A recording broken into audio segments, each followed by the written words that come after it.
Welcome to Let's Be Frank. This week we are talking about fear of failure. And I went and Googled it, and I really like the word that they use for the scientific term, which is etichophobia. I thought it sounded quite cool. So I had to say that. I had to go to pronunciation to figure out how to say it. But yeah, so we find that fear of failure is quite a big stumbling block for a lot of people. And I know you have your own thoughts about using the word failure. Something that I read that I quite liked is failing doesn't make you a failure, because I think that's where a lot of people feel nervous about it, is I'm a failure, which is not the case. If you fail, you're not a failure. Yeah, failure is an event, it's not a person. Yeah. So that's very important to remember. I think that one of the biggest stumbling blocks when it comes to fear of failure is when our ego gets in the way. Well, it's always about ego, isn't it? It is. That's probably a topic for another podcast to chat about that. Yeah. There's a wonderful book by Ryan Holiday, which is called Ego is the Enemy. It's a great book to read, and it creates an awareness about how often our ego does get in the way. And just in recent conversations with some of our team, it was very evident where people's ego gets in the way. Yeah. And I think contributes to this fear of failure. Yeah. So in your research, what did you find about the failure versus mistakes? So I didn't go into that kind of research. I didn't go much further than looking at etichophobia as the word for fear of You like that, and you stopped there. Yeah, I like words, so I think I should have been a lexicographer. Is that the right word for it? Sounds fancy enough. But yeah, so I actually went and looked at quite a few Tom Bilyeu videos, because he was someone that came up when we were discussing this topic a few months ago. And I found a lot of really nice quotes from him that I don't know if I want to maybe run through a few of them. But the one quote that really stood out for me is, he said, failure is the most potent learning opportunity that there'll ever be. No, and you've said it a few times in podcasts, you say it a lot, you remind all of us a lot about it, that the only way that we're going to learn and improve is by failing and learning from our mistakes. It is the only way, and it's the most natural way to learn. Yeah. Well, you always compare it to a baby learning to walk, and how many times you fall down and you get up again, and you fall down and you get up again until you learn to walk. It's the first very obvious example of us learning from failure. Yeah, learning to walk, learning to talk, learning to ride a bicycle. Any skill, ride a bicycle, read, write. Any sportsman or woman, how do they become great? Yeah. Michael Jordan is probably the famous one in terms of when you look at the stats and you see how many shots he missed throughout his career. People don't focus on that. They focus on what he accomplished. Yeah. And I think in any sports discipline, musicians, nobody can become a fantastic cello player by just studying music. You have to go out and play and practice. Yeah. I also think of gymnasts. I mean, how many times do they fall off the beam before they learn to do the whatever it is perfectly? Correct, and it makes for wonderful little videos YouTube to watch. clips, Yeah. So that's I think that's the frustration for me from a work point of view. Why is it that when we come to work and we do what we do, that we all of a sudden have this fear of failure? Yeah. So there are a few other things that we also bring into the conversation quite often when we talk about it. What are the causes? Yeah. Because making mistakes is something that's inevitable. Doesn't matter how well prepared you are. And in our FitFo methodology, we speak about not error reduction, but excellence. Yeah, that our goal and our aim is excellence. Yeah. Correct. And definitely this fear of failure that so many of us struggle with. Yeah. I hesitated because I'm not sure whether struggle is the correct word to use there, but I suppose it'll do.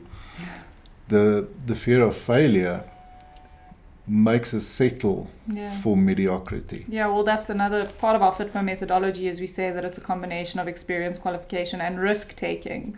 And that's the part. The risk-taking is you have to not be afraid to fail in order to take those risks and achieve excellence. Yeah, there's a wonderful little story about a very successful man who was interviewed, and he was asked, how did he become so successful? And he said 2 words: good decisions. And then he was asked, well, how did you learn to make the good decisions? And he said 1 word: experience. Yeah. And then he was asked, well, how did you gain experience? And he said 2 words: bad decisions. Yeah.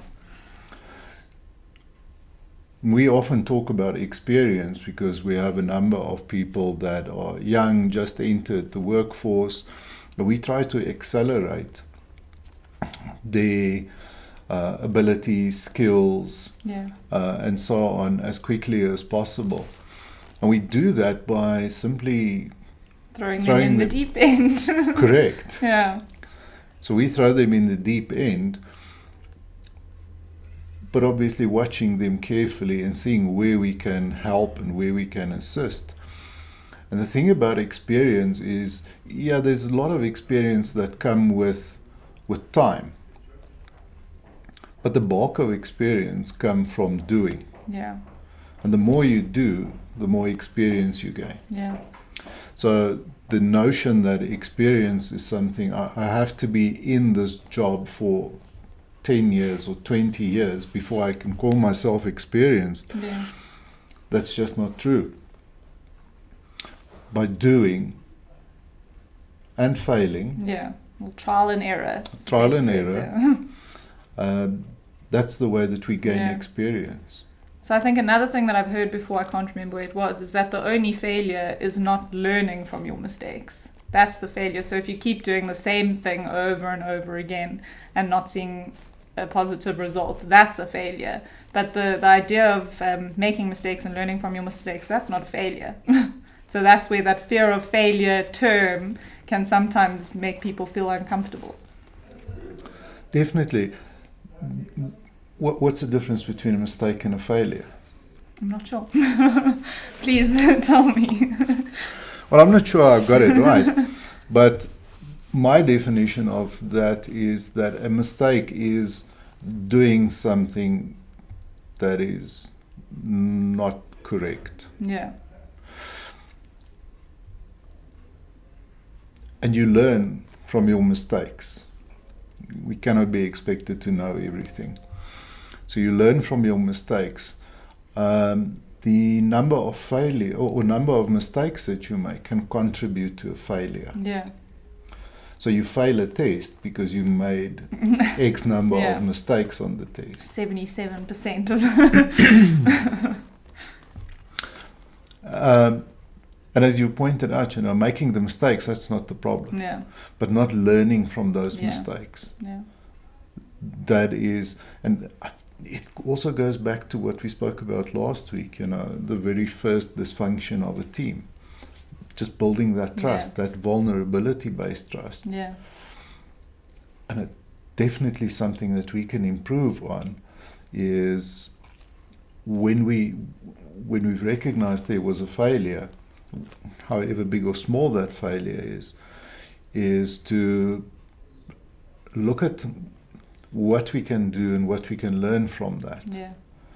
And for share that information. Correct. For that we need everyone to own up and say, I made a mistake. Yeah. I made a mistake. Yeah. Or in this particular instance where we experienced the failure, these are the lessons that I learned from that. And it means that you have to, again, put your ego aside and own up to those mistakes for the good of the team. Yeah.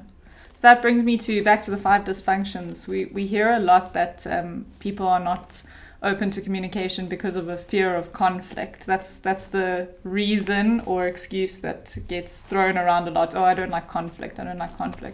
But I was pondering this recently, and I think that is actually the incorrect response. I think it is a fear of failure. So we ask people to speak up and give their ideas and how to make a process or a system or something better.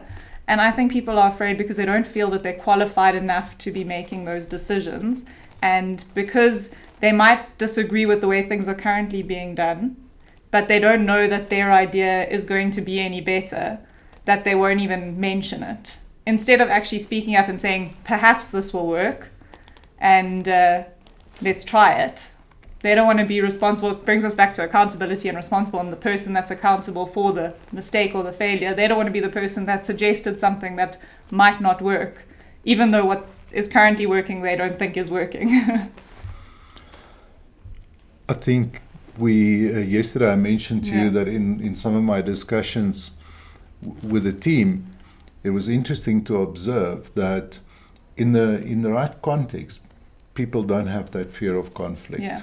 So whether Goku or Superman is stronger, or which second generation Pokemon is the best, or people are just comfortable to have different opinions about that, and they don't feel attacked. Yeah. They don't feel that this is personal. Yeah.